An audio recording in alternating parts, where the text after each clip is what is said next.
우리 창세기 2장 23절로 24절 말씀을 같이 한번 합독하겠습니다. 아담이 이르되 이는 내 뼈 중에 뼈요 살 중에 살이라. 이것을 남자에게서 취하였은즉 여자라 부르리라 하니라. 이러므로 남자가 부모를 떠나 그의 아내와 합하여 둘이 한 몸을 이룰지로다. 아멘.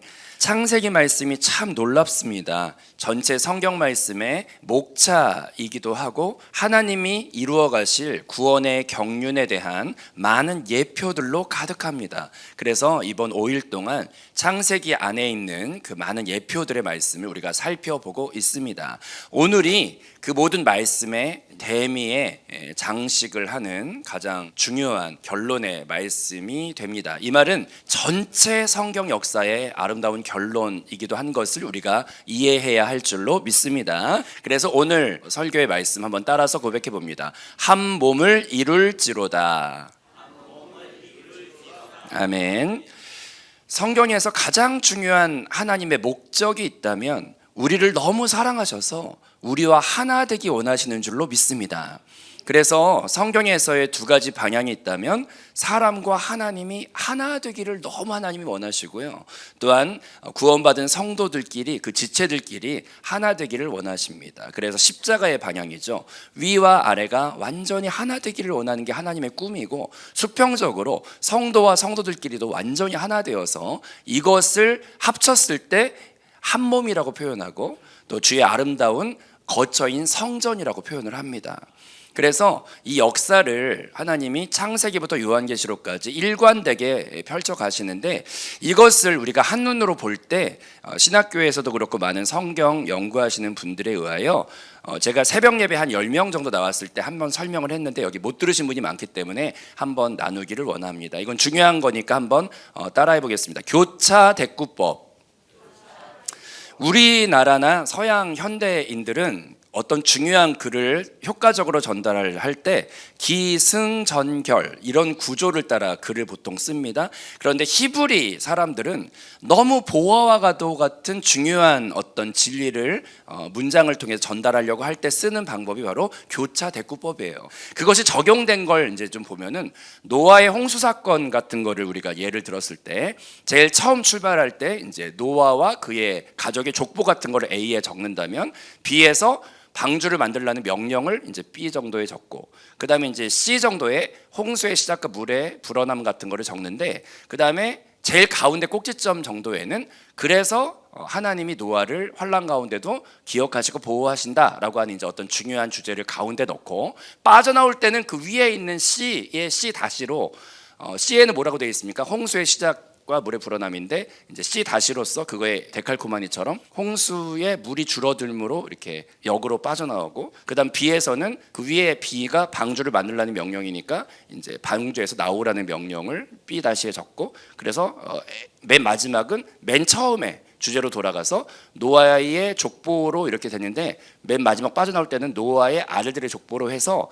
이게 저게 아름다운 글 쓰는 히브리인들의 이제 문학의 표현 방법이에요. 이해되시면 아멘. 그런데 이 교차 대꾸법이요, 정말 신기한 게 저렇게 노아의 홍수 사건 하나를 적을 때도 교차 대꾸법이 사용되지만, 놀라운 것은 창세기부터 요한계시록까지의 구조가 바로 교차 대꾸법의 구조로 되어 있다는 걸 알면 이 성경이 무엇을 우리에게 강조하고 있는지가 한눈에 들어온다는 걸 정말 저는 배우면서 많은 도움을 받았습니다.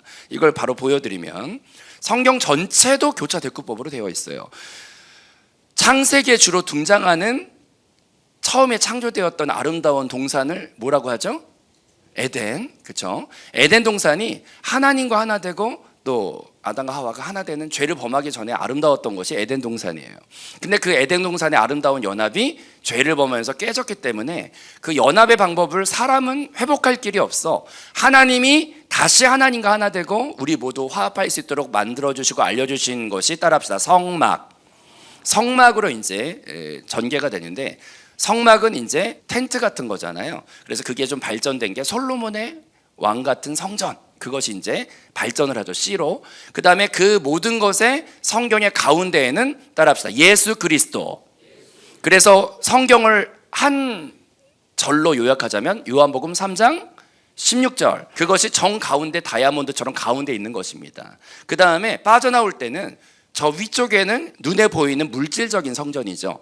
근데 예수 그리스도를 통해서 궁극적으로 우리에게 완성하고 싶으신 것은 눈에 보이지 않는 영적인 성전을 건축해 가시는 것들로 이어져 있다는 걸 깨달아야 할 줄로 믿습니다. 그래서 예수님이 오시고 난 다음에 그 다음에는 이제 사도행전에서 초대교회의 그 성도들로 인하여 물건을 통용하며 하나 되는 그 무형의 교회, 저 위에는 이제 유형의 교회, 물질의 교회, 예수님을 중심으로 그 밑에 있는 것은 눈에 안 보이는 성도들로 인하여 영적으로 지어져가는 교회가 사도행전에서 구체적으로 이제 시작이 되는 거죠. 이해되시면 아멘. 그 다음에 사도행전보다 더 심화되고 아름다운 게 이제 에베소서의 교회. 그래서 제가 여기 서울신강교회 왔더니 에베소서를 하고 있더라 이거죠. 그래서 에베소서를 신나게 지금 하고 있습니다, 새벽에. 그래서 이제 사도행전의 그 아름다운 교회가 에베소서에서 더 심화되고 아름다운 비밀이 선포되는 교회로서 발전을 한 다음에 마지막으로 맨 처음 시작했던 에덴 동산이 하나님과 우리가 완전히 하나 되고 막 죄가 없으니까 서로 너무나 하나 되는, 한 몸이 되는 그 상태를 창세기에서 말을 했잖아요. 근데 그것이 이제 모든 것이 치유되고 회복되어서, 따라합시다, 새 예루살렘. 성경의 맨 마지막인 요한계시록이 새 예루살렘으로 완벽하게 이제 회복이 되는 거죠. 그래서 우리의 신앙생활의 결론은 결국 해피 엔딩. 그것을 미리 바라보는 게 믿음. 그래서 성경 전체가 교차 대꾸법으로 저렇게 부등호 모양으로 되어 있어요. 이해되시면 아멘? 근데 이것을 제가 금요일날 성경 개론을 그동안 이제 강의를 했었는데 이걸 생각해 보세요. 성경 개론을 이해하고 저걸 다시 보면 정말 놀라워요.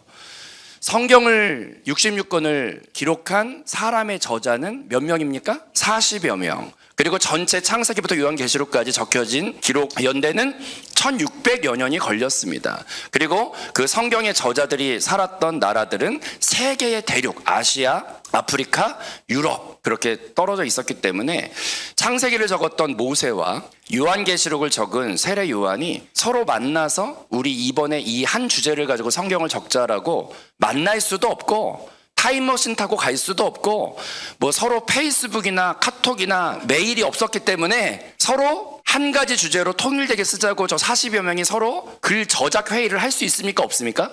없죠. 그러면 이제 여기서부터 소름이 막 돋기 시작해요.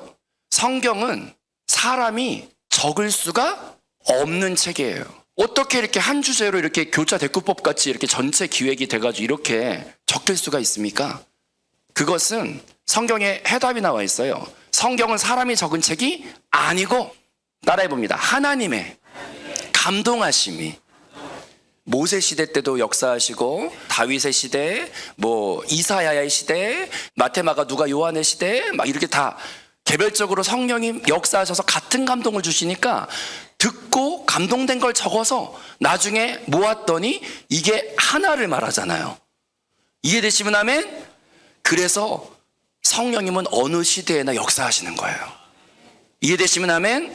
그래서 그렇게 교차 대꾸법으로 한 성령 안에서 적혀진 주제를 보면 그것이 바로, 따라합니다, 한 몸을 이룰지니라. 그래서 그 성경을 쫙 풀어드리면 바로 저기 다 들어있어요. 예수 그리스도를 머리로 해서 몸된 지체들이 하나가 되어서 하나님이 거처하실 수 있는 새 예루살렘 성전으로 건축되어져 가는 것이 성경의 전체 흐름이요, 목표요, 하나님의 구원 계획이라는 것을 깨달아야 할 줄로 믿습니다. 그러면 창세기에서 이제 한 몸을 이룰지니라 라고 하면서 표현된 예표가 남자와 여자가 둘이 한 몸이 되어질지니라 라고 이제 말을 해요. 그래서 아까 읽었던 본문 말씀 보면은 두 가지 중요한 이슈가 있어요. 따라해 보겠습니다. 하나 되기 위해서는 완전히 다른 존재, 남자와 여자가 완전히 다른 존재인데 그 완전히 다른 존재가 이는 내 뼈 중에 뼈요 살 중에 살이라는 고백을 할 때까지 이제 하나 되어야 되는 주제가 아까 읽었던 본문 말씀의 상반절에 나오고, 하반절은 또 하나 되기 위해서 중요한 이슈가, 따라합시다, 부모를 떠나 하나 되라는, 이제 부모를 떠나라는 것과 완전히 다른 존재가 하나 되라는 두 주제가 아까 읽었던 본문 말씀에 나옵니다. 근데 시간관계상 오늘은 완전히 다른 존재가 하나 되라만 하고 부모를 떠나 하나가 되라고 하는 주제는 이제 일반 새벽 예배에 또 이어서 가도록 하겠어요. 오늘은 완전히 다른 존재끼리 하나 되라, 이 주제를 오늘 하도록 하겠습니다.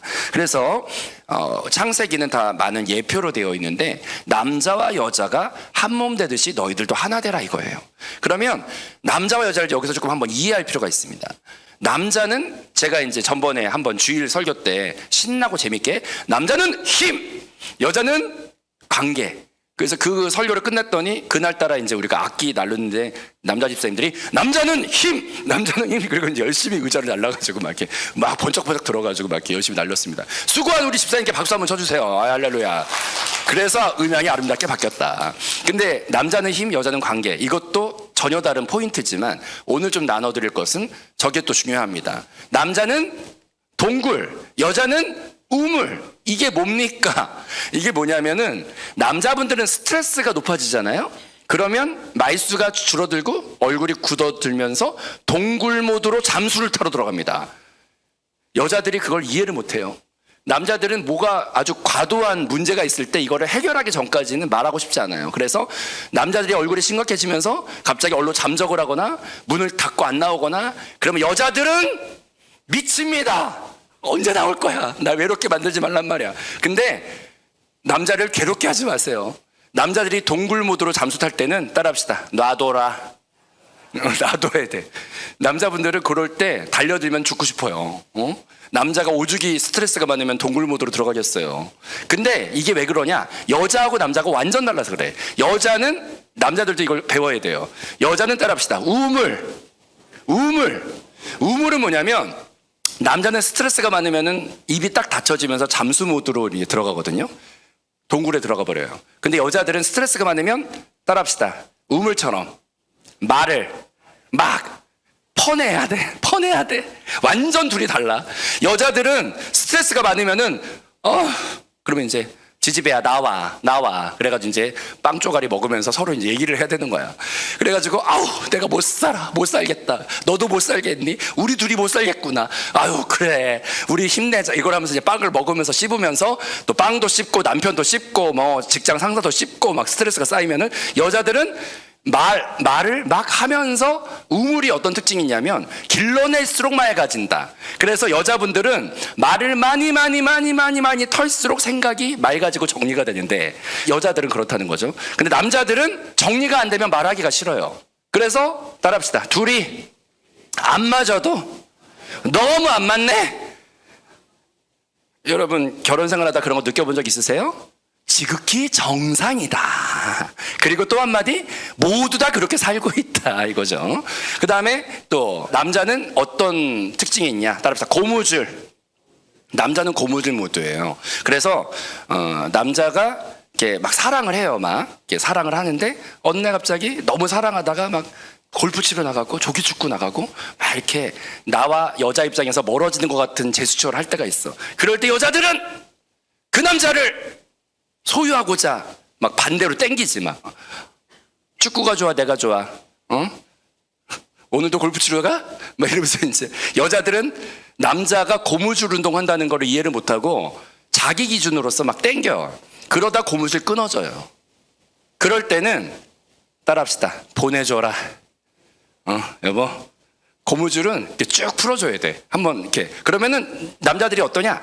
열심히 조기 축구 가서 막 열심히 하고 난 다음에 이긴 상품을 가지고 결국 마누라한테 돌아오게 돼 있어요. 그거를 여자들이 땡기지 마세요. 남자들은 수평운동 하니까 고무줄은 늘어났다가 자동으로 돌아와요. 그러면 그냥 쿨하게 남자들이 봤을 때 매력 있는 여자는 막 계속 자기는 해야 할 거 이렇게 한 번씩 왔다 갔다 해야 그게 남자의 생명인데 집착을 막 하면서 여자가 너무 그러면 안 돼요. 질려. 그러니까 이런 걸 배워두면 이해가 된다. 따라서 남자는 고무줄이구나. 지가 알아서 돌아온다. 여유를 가지고 쿨하게 자기 일을 그냥 멋지게 해. 커리어만처럼. 그러면 남자들이 돌아왔을 때 그런 여자가 매력 있어 보여요. 여러분. 근데 또 여자는 파도 운동을 해. 그래서 남자들이 봤을 때 여자를 이해를 못해. 아침에 분명히 나갈 때 기분이 좋았거든요. 근데 퇴근할 때 오니까 무슨 일이 있었는지 모르겠는데 기분이 훅 가라앉아 있어. 근데 뭔가 보니까 뉘앙스의 분위기를 보니까 나와 연관된 것 같긴 한데 남자는 정답을 모른다. 근데 이제 딱 집에 갔을 때 아내가 미묘하게 뭐가 안 좋으면은 남자들이 이제 일처리 모두가 있기 때문에 알았어 미안해 이렇게 말하잖아요. 그럼 이제 아내들이 딱 매 같은 눈을 가지고 이제 남자들이 무서워하는 한마디를 합니다. 뭐가 미안한데? 그러면 이제 남자들은 멘붕이 옵니다. 사실 남자 몰라요. 뭐 잘못했는지 몰라. 무조건 덮어놓고 미안한 건데 몰라. 근데 이제 여자들은 매 눈을 하고 뭐가 잘못했는데 그러면 남자들이 아이 미안해 아무튼 미안해 그러면 이제 여자는 더 삐져요. 근데 여자는 그게 따라합시다 정상이다. 여자는 파도 운동 감정이 파도가 높아졌다가 떨어졌다가 여자의 생명이에요. 그러니까 이럴 때 당황하지 말고 그런 여자를 무서워서 도망가지 말고 남자들이요 파도를 만났으면 서핑보드를 가지고 파도 안으로 뛰어 들어가라. 그래서 그 파도와 같이 따라합시다. 파도와 같이 놀아줘야 된다 이거죠. 그래가지고 여자를 이해하면은 여자가 감정 기복이 이렇게 섬세하기 때문에 아침에 좋았다가 저녁에 떨어질 수도 있잖아요. 그러면은 그 안에 들어가서 좋을 땐 같이 좋아해주고 도망가지 말고 슬플 때는 같이 그 안에서 따라합시다. 그랬구나. 이걸 많이 해줘야 여자들이 행복해. 내가 파도 쳐도 떠나지 않는 서핑보드 남자를 목숨 바쳐 충성하게 된답니다. 여러분 이해하시마매? 근데 이런 걸 배워야 돼요. 성경에 다 적혀 있으니까요. 그래서 남자와 여자의 흔한 오해가 있어요. 여자들이요 남자분들이 말이 없을 때는 생각을 정리 중이거든요. 남자들은. 그런데 여자분들은 말이 없어진 남편을 바라보면서 이렇게 생각해요. 어떻게 오해하냐? 내가 싫어졌어? 왜 이제 내가 미워? 이렇게 오해를 하는데 남자들은 생각을 정리하는 중이에요. 오해하지 마시라. 그 다음에 여자들이 말이 막 많아질 때는 그냥 그게 여자의 생명이거든요. 근데 또 동시간대에 남자들은 이렇게 생각해요. 그래서 결론이 뭐지? 이 이야기는 어디로 가는 거지? 이런 생각을 동시간대에 하고 있어요. 그런데 여자들은 그 동시간대에 어떤 생각하고 있냐면 왜 호응을 안 하지? 왜 맞장구를 안 쳐주지? 같은 시간에 서로 다른 생각을 해요.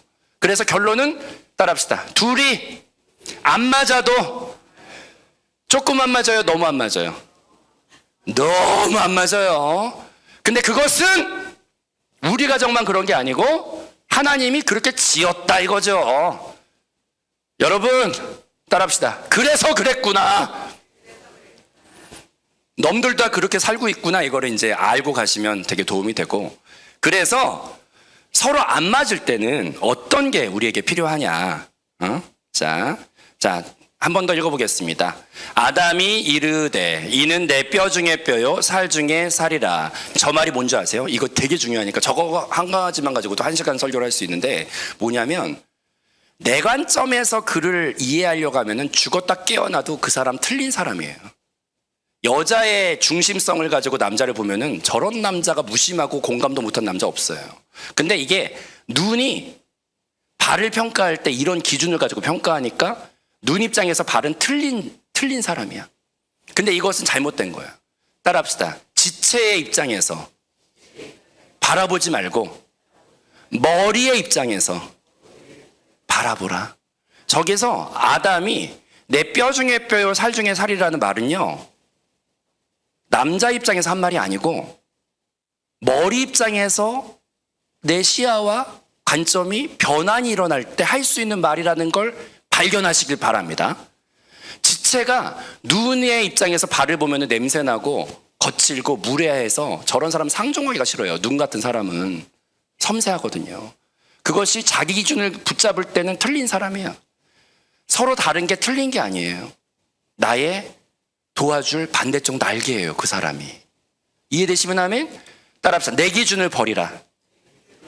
내 중심을 버리라. 그리고 머리된 위치에서 봤을 때 그가 내 뼈 중에 뼈고 내 살 중에 살이구나가 되는 거예요. 그래서 이 말을 예수님의 관점, 머리의 관점으로 보라는 얘기고 이것을 내 기준인 자아가 센 상태에서 육신이 센 상태에서 말하지 말고 따라합시다. 영으로 돌이켜 영의 관점에서 머리의 관점에서 볼 수 있는 눈이 열릴 때 비로소 하나 될 수 있어요. 이해되시면 아멘? 앞으로 1년 동안 이 말씀을 저를 통해 많이 자세히 듣게 되실 거예요. 여러분 한 몸 되게 원하시면 아멘? 그러면 1차적으로 완전히 우리 서로 다르구나를 알고 자유하시기 바라요. 두 번째로 이 다른 존재가 하나 되려면 내 기준과 내 가치관을 버리셔야 돼요. 그리고 머리의 가치관에서 그를 볼 수 있는 눈이 열리시기를 바랍니다. 그런 사람이 저 사람이 내 뼈 중에 뼈고 살 중에 살이구나를 고백할 수가 있어요. 금년 한 해 동안 모든 예외와 기도 안에서 이 말씀을 만나면서 우리는 결국 한 몸으로 지어져 가게 될 줄로 믿습니다. 그런 소망이 교회에도 가정에도 모든 형통한 관계 안에 충만하게 누려지기를 주님의 이름으로 축복합니다. 기도하겠습니다.